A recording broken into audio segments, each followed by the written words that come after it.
The Khasi Students Union, East Khasi Hills District Unit, through its cultural cell in association with the Khasi Students Union Shnongrim Unit on the 3rd of February 2026, undertook a visit to the historic Sutiang cave and Khmat Tisha cave located in Shnongrim village under Elaka Nongkhlieh.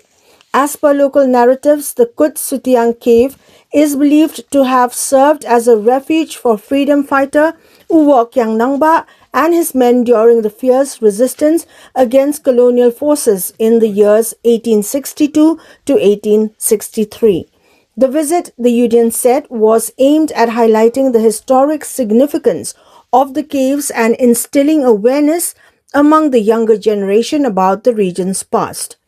During the inspection, the team reportedly came across old earthen bedding and stone structures resembling seats inside the Sutiang cave, which, according to accounts, were used by Sutiang and his leaders for holding discussions.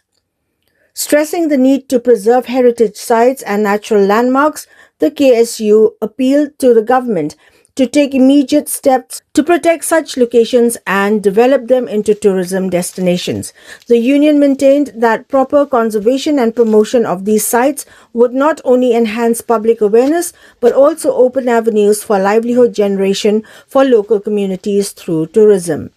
The Khasi Students Union, East Hills District Unit, also stated that it would submit a memorandum to the concerned authorities and seek necessary support to promote Sutiang and other historically important sites across the district with the aim of ensuring wider economic benefits for the people through tourism.